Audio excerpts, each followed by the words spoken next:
यह सह, वो जो दूर है वो, वह, तत् संस्कृत शब्द है ना तत्, सवितु। अब दूसरा शब्द आ रहा है सवितु। सवितु का क्या मतलब हुआ? आप बोलेंगे सविता देवता, पर सविता देवता क्या है, कौन है, क्या है, सविता का क्या मतलब है? तो आप बोलेंगे सूर्य भगवान। मुझे पता है सबके आंसर, हम लोग ऐसे ही बोलते हैं सूर्य भगवान। लेकिन सविता सूर्य भगवान का कनेक्शन क्या है ये समझो, कि जो सूर्य भगवान है वो सविता देवता का प्रतीक है, प्रतिनिधि है। प्रतीक प्रतिनिधि है, इसका क्या मतलब? तो क्या वो सविता नहीं है? सविता है। अब मान लीजिए मैं इस समय आपके सामने क्या हूं? शांति कुंज हूं क्या?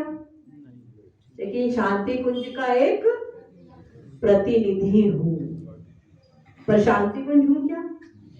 लेकिन अगर कल को कुछ होता है, मैं कुछ गड़बड़ करती हूँ या कुछ अच्छा बोलती हूँ, तो आप तो यही कहेंगे ना कि शांति कुंज की दीदी, या शांति कुंज में ऐसा हुआ था, शांति कुंज के लोग।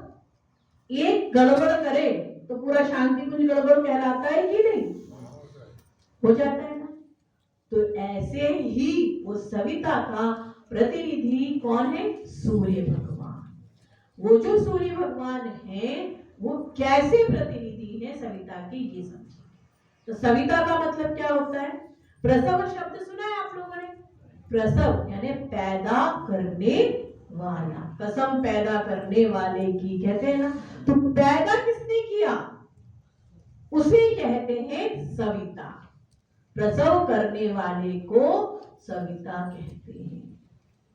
तो आप बताइए ये सत्य होता है कि सूर्य भगवान पर उसने हमको पैदा किया? हमको तो हमारे मम्मी पापा ने पैदा किया, सूर्य भगवान ने कहां से पैदा किया?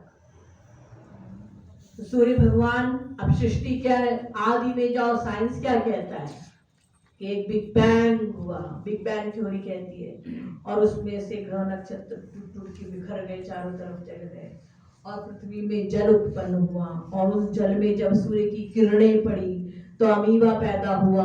सुनिए कि नहीं ये थ्योरी? ये किसकी थ्योरी है पता है? हाँ? डार्विन। डार्विन क्या नाम बताया आपने? Charles Darwin. तो चार्ल्स डार्विन साहब क्या कहते हैं कि फिर अमीबा बना, फिर पैरामीशियम बना, फिर बहुकोशीय बने, फिर जलचर बने, फिर थलचर बने, जलचर थलचर उभयचर बने, उभयचर से थलचर बने, फिर पक्षी बने, रेप्टाइल्स हुए, पक्षी बने, पक्षी से फिर बंदर बने, बंदर से फिर मनुष्य बने, पूछ झड़ गई। गुरुदेव ऐसे कहते हैं, डार्विन साहब कहते हैं ना, तो हम बंदर की औलाद है, तो वैसी हरकतें करते हैं।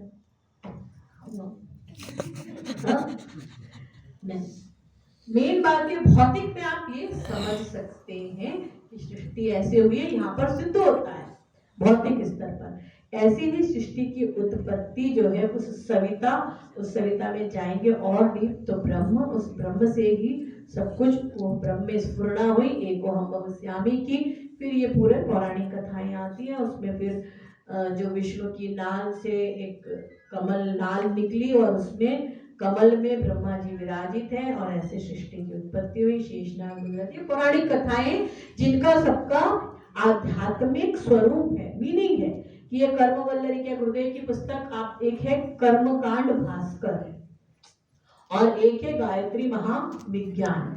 ये दो पुस्तकें हमको काफी कंसेप्ट क्लियर करते हैं, काफी चीजें स्पष्ट करते हैं कि वास्तव में इनका मतलब क्या है। जैसे गुरुदेव ने गायत्री का चित्र बनाया, क्या बनाया गायत्री का चित्र? एक हंस बनाया। अब परम पूज्य गुरुदेव कहते हैं कि हंस का बेटा मतलब है, हंस के ऊपर, एक पक्षी के ऊपर अगर कोई इंसान बैठेगा तो पक्षी तो दब जाएगा, मर जाएगा।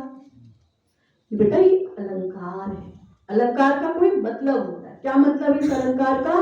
कि हंस जैसे हम बने तो गायत्री की वो शक्ति हमारे अंदर आएगी। तो हम हंस जैसे कैसे बने? क्या हम पर लगा ले, पंख लगा ले, उड़ने लगे? नहीं। हंस की क्या विशेषता है? अलग कर देता है, या हंसा मोती चुगे या लंघन मर जाए। परम पूज्य गुरुदेव कहते हैं दो ही विशेषता है। पहली कि या तो वो सही चीज लेगा, सही चीज अपनाएगा, सिद्धांतवादी होगा, या वो लंघन मर जाए। लंघन मर जाए मतलब नहीं करेगा, भूखे रह लेगा पर गलत काम नहीं करेगा। ये दो विशेषता है। तो जिस दिन हम ऐसी विशेषता से पूर्ण हो जाएंगे, गायत्री हमारी सवारी करेगी। सावित्री सत्यवान की कहानी पता है ना?